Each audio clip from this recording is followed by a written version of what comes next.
Hey guys, welcome back to AFK Journey. We have Lenya in on the test server, so we're going to take a look at her skills and stuff and see what we think. I haven't read through them. I'll give you guys my opinions as we go, and then we will come back with some testing videos in the future. But first thing to note is she is an A level, so getting a break with an A level, I know they've said in the past that A levels are meant to be just as good as S levels, or, you know, it's just different obtaining, but hey, I just can't get hyped about summoning for an A level. I don't know. It's a problem for me. So I'm probably going to skip on my main account, but we will see how it goes. Also, we got to wait and see if all these characters are going to get added to the shop in the next season. That's another thing we don't know. I wish they would telegraph to us what heroes will get added to what shop so we can decide. But obviously they don't want to do that because then it stops you spending. But we'll have to wait and see. I'm probably going to skip based just purely on the fact of an A level, but you know, don't let that deter you if you think she's good. So Wilder and Rogue. I did call the Rogue physical 1 range. That is a look at the basics of her. Watch this.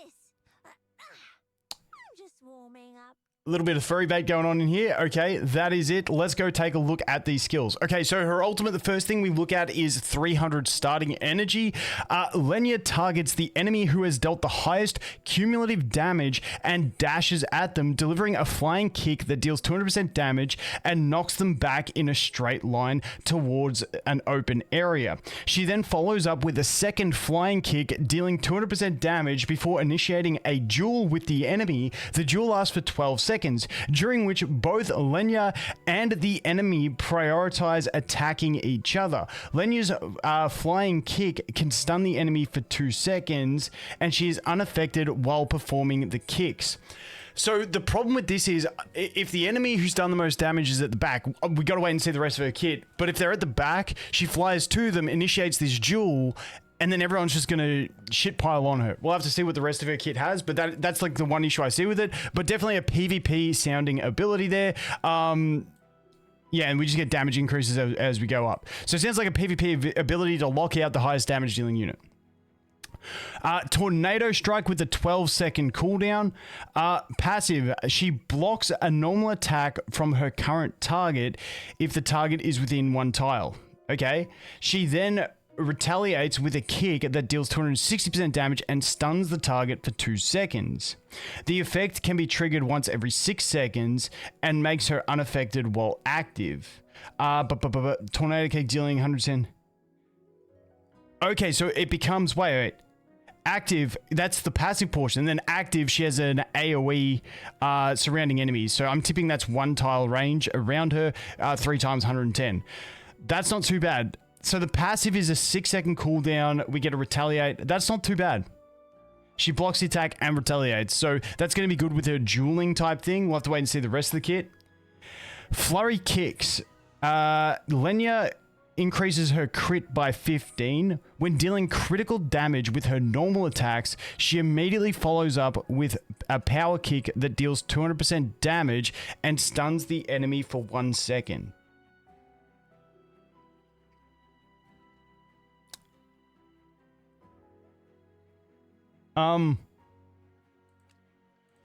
So this is a passive with 0 cooldown. Can I just say the animation looks sick, by the way? Wait, where is it? Where is it? Yeah, that that looks sick. Okay. Increases her crit by 15. When dealing critical damage with her normal attack, she immediately follows up with a power kick that deals... I'm curious how long the animation of the follow-up kick is. Because at 200% damage, if you get her to a really high crit level, I'm thinking even for bosses, will she just churn out a ton of damage? Because like if she gets enough attack speed, normal attacks are just pumping out. And if attack speed also increases the... Yeah, it's just going to depend on animation time. I don't know. This one's very curious to me on the actual damage potential.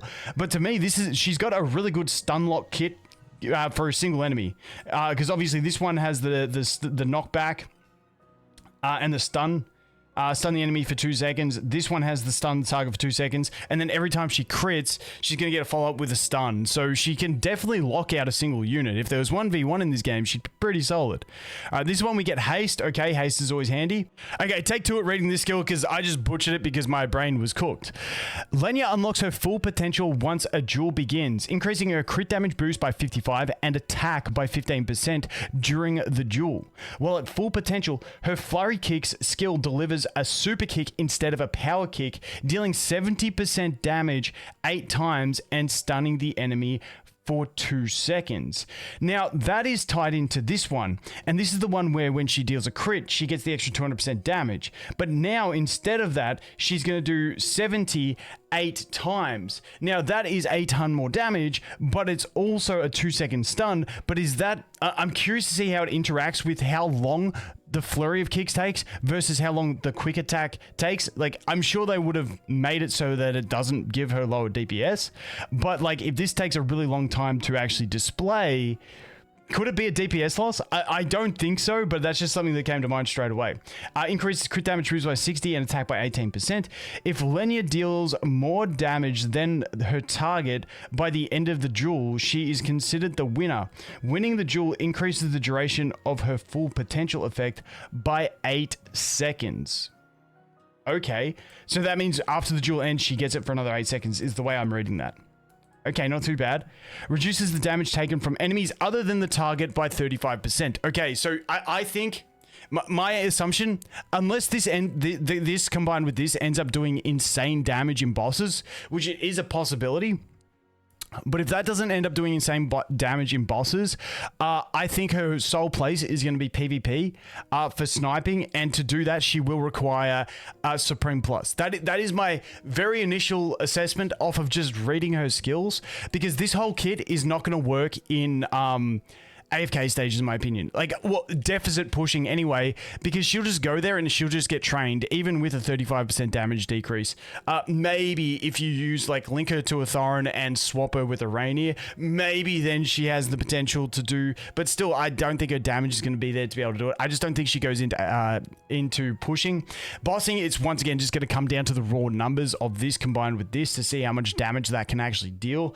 I'm skeptical that it's going to compete with the true damage meta that we have at the moment. So like I said, PvP is where I do see her being, and she has that initial 300 energy, so I see her rushing up to an ult and killing the enemy that has done the most damage at the start. Now, what I'd be very curious to see is if she becomes some sort of counter to Lily May in PvP, because of that 300 starting energy. If you get someone else to juke Lily May, maybe you're Iran or something in a team, Lily May then does her dance, so she's going to probably have racked up the most damage on the enemy team after she does her dance. By that time, the timing, she will probably have full energy and she will go ahead and ult the Lily May and then just completely lock her out and probably one tap her. That is that is a very, very quick reading the skills, trying to find a purpose for her. I think she could be a cool counter to Lily May in PvP, and that's probably her only spot, unless she can compete with true damage meta in bossing, which I don't think so. So that is my look at her.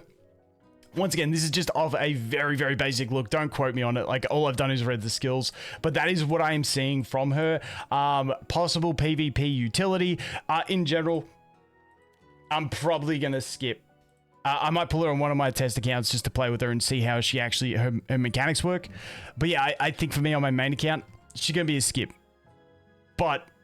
you know, if we test her out and she is churning out massive boss damage and you're like doing her Lily May with Mikola, like maybe we do something there, but we'll have to wait and see. I mean, her Lily May, Mikola, Shakir, and Smokey could be a thing depending on how her damage goes, because then she'd be also getting, her and Lily May would both be getting the bust from Shakir and from Mikola, and maybe it's a thing, and you get a 3-2 bonus. Who knows? We'll have to wait and see damage. But anyway, guys, that is going to be it for this one. Let me know what you think. I think she's cool. And I think she's going to have that cool tech usage in PvP. But it's always nice having not a must pull straight before a new season. And that's what I'm going to label her as, unless we see her doing Lily May damage in bosses, and then, you know, I guess we'll pull. But anyway, guys, let me know your thoughts. As always, thanks for watching. Hope you have an awesome day, and I look forward to seeing the next one. Cheers.